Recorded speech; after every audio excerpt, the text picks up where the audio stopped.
In this lecture, we would like to discuss another important concept relating to the Companies Law and Companies Act 2013, and that is relating to indoor management. And as we found that the very doctrine of indoor management is itself an exception to the very doctrine of constructive notice. So let us first discuss what exactly indoor management means and how it was decided in certain important English leading cases, such as the first one, Royal British Bank versus Tarkunda in 1856. Well, it was laid down that the very doctrine of indoor management means that outsiders dealing with a company are entitled to assume that everything has been regularly done so far as the internal proceedings of the company go. The facts of this case, in brief, or that the directors issued a bond to Taekwon. The directors had power to issue bonds if authorized by a special resolution of the company. It was claimed that no resolution had been passed. The court held that Tarquin could sue on the bond and he was entitled to assume that a resolution had been passed. As it was observed in this leading case that persons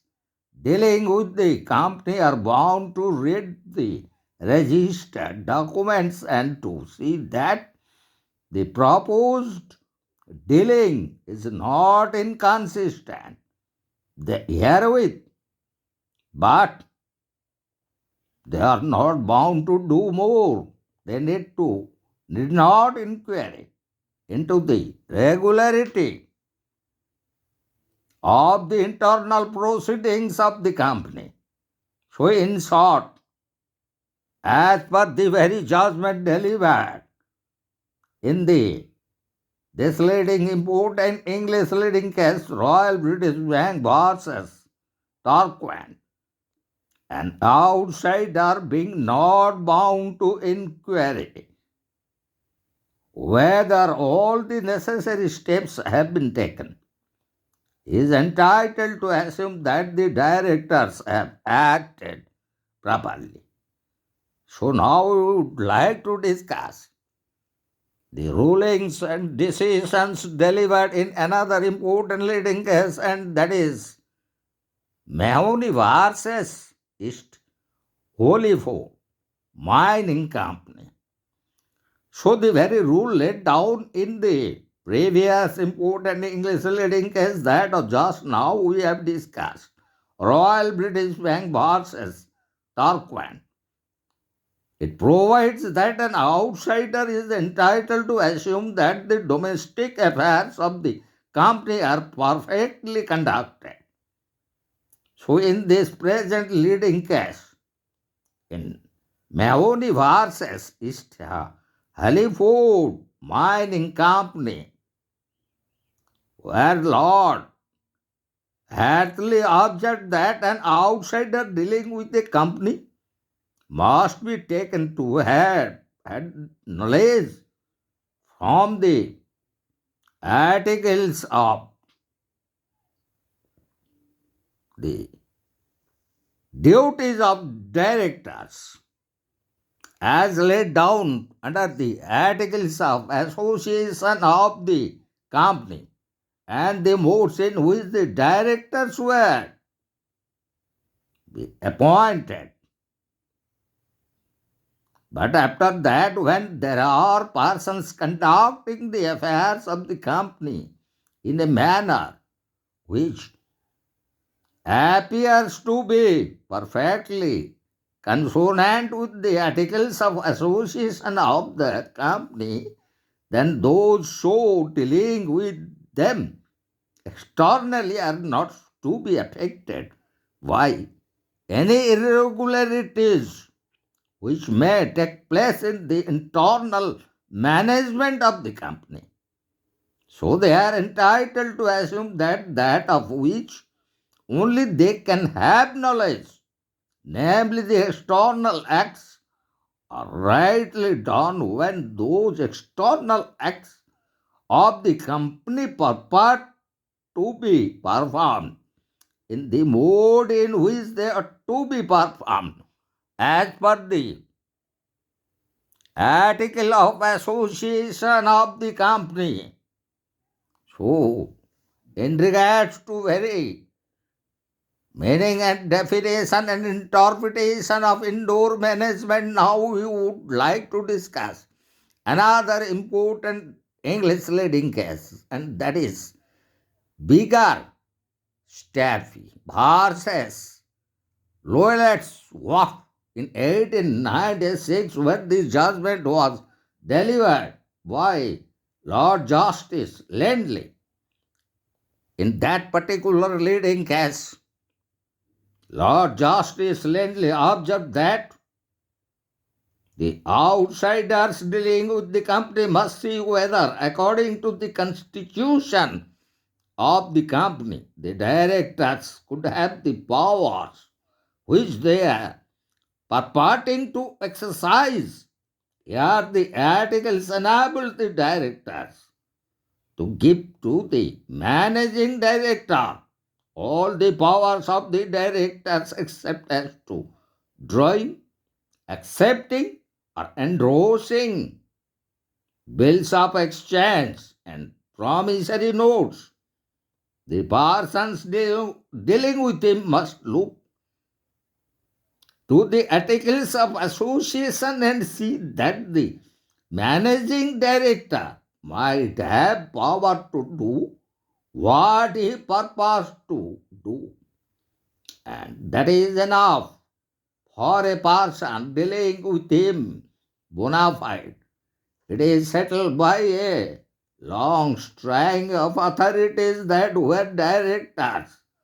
give a security which, according to the articles of association of the company, they might have power to give. The person taking it is entitled to assume that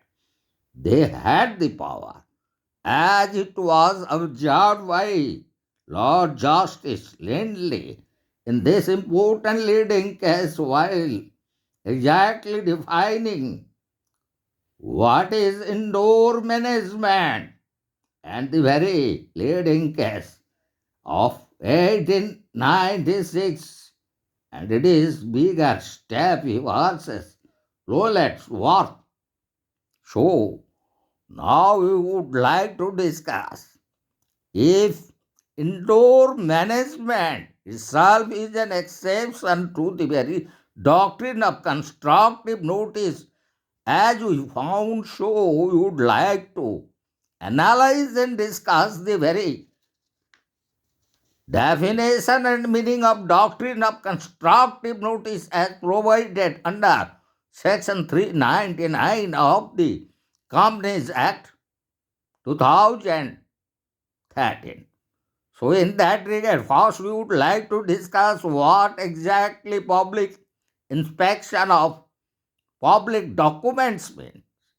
Then, about memorandum of association and articles of association. So, as provided under Section 399 of the Companies Act 2013, they are open to inspection by the public at the office of the registrar on payment of small fees. In this sense, they are as public documents, and even an outsider who had dealings with the said company must be taken to have notice of the memorandum and articles of association and other regulations which form the very constitution of the said company. So everybody dealing with a registered company is therefore deemed to have constructive notice of the contents of the memorandum and articles of association of the said company. You will be deemed in law to have notice of not only the company's power but also of the director's power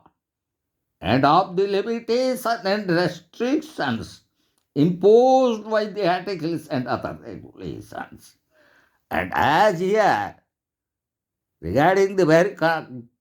meaning of doctrine of constructive notice as provided under section 399 of the Companies Act of 2013, we found that every company registered under the Act and all the documents involved in registration such as memorandum of association of the company and articles of association of the company are public documents. And if they are public documents, it could be publicly inspected. So every member of the public has the power to inspect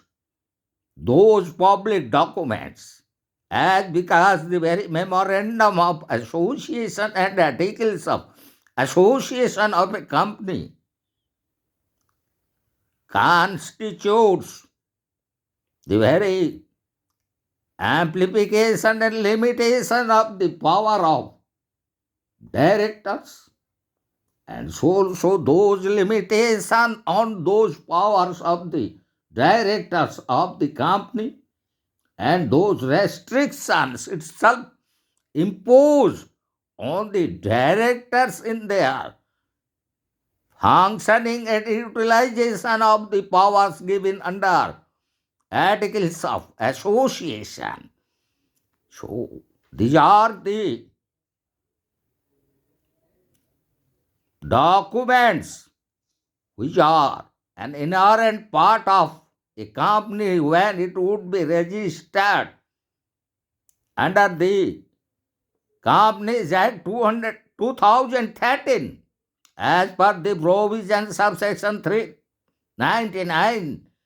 relating to doctrine of constructive notice. And as we have already discussed, that the very doctrine of indoor management is itself an exception. So, now we would like to discuss the very limitations to the rule, and that is the doctrine of indoor management, and that very rules, limitation to the rules. When person claiming applicability of the rule is beyond his power, as the document is a forgery as it was decided in the leading case, Rowan versus Great Fingal, consolidated in 1996.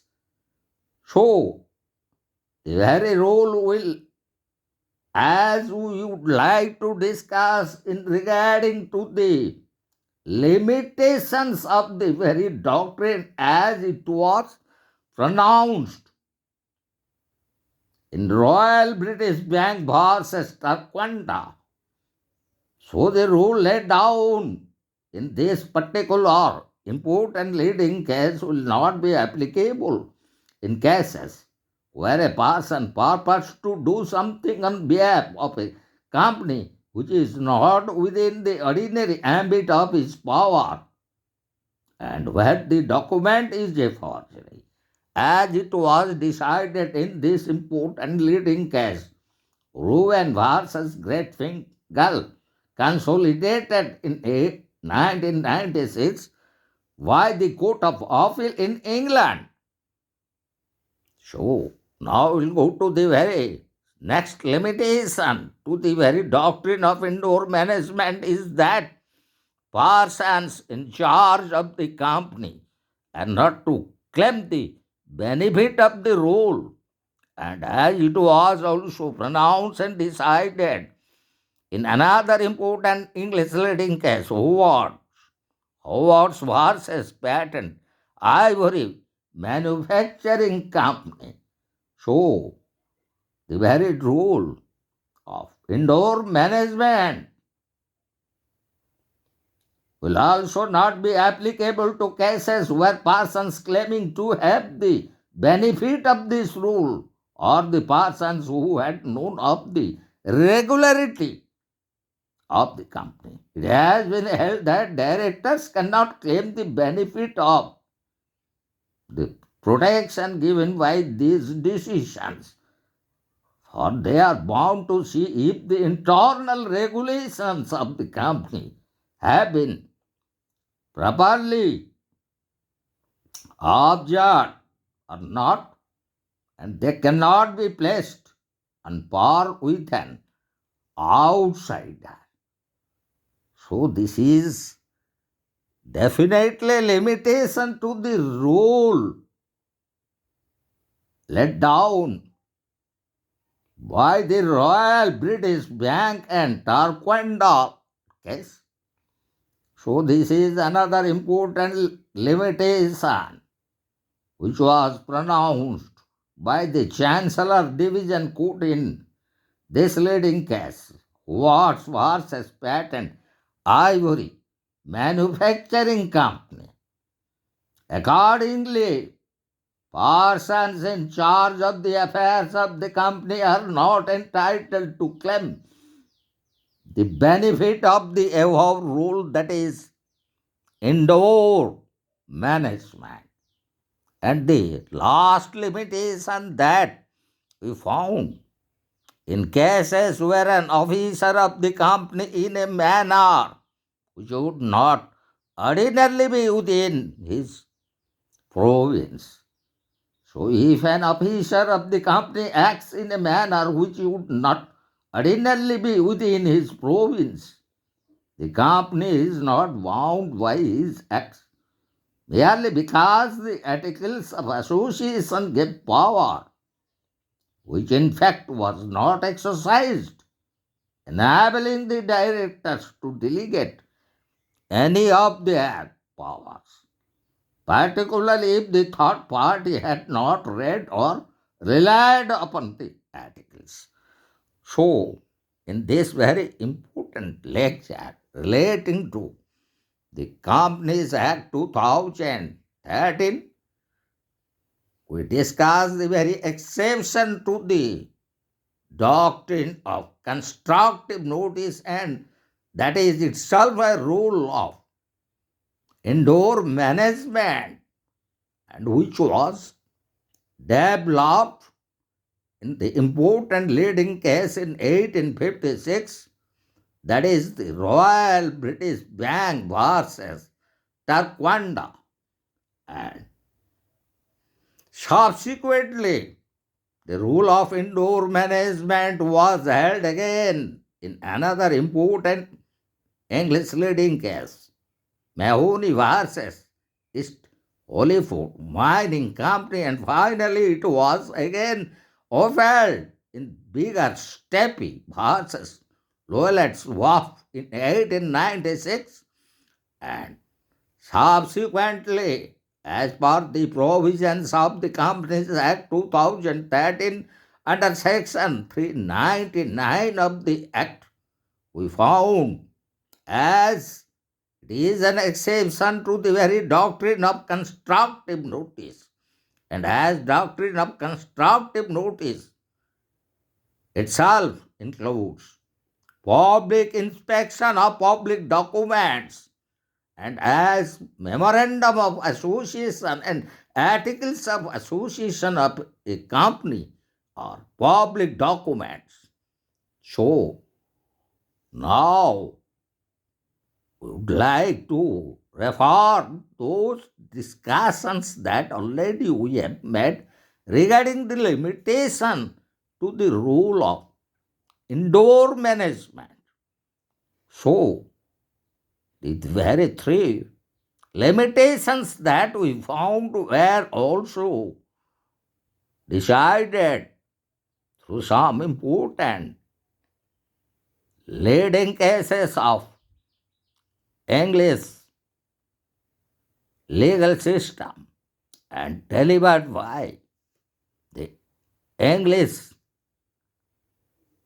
courts such as Reuben versus Great Fingal Consolidated dated in 1996 by the Court of Appeal and also by another important judgment of another important English leading case, Howard versus Patent Ivory Manufacturing Company. So almost we have dealt with the very rule of indoor management as an exception to the very doctrine of constructive notice and how it was developed by the first important leading case which was decided in 1856 and subsequently it was upheld in another two important English leading cases. So also the provisions of the Companies Act 2013 under Section 399 in relating to doctrine of constructive notice and those limitations to the very rule of indoor management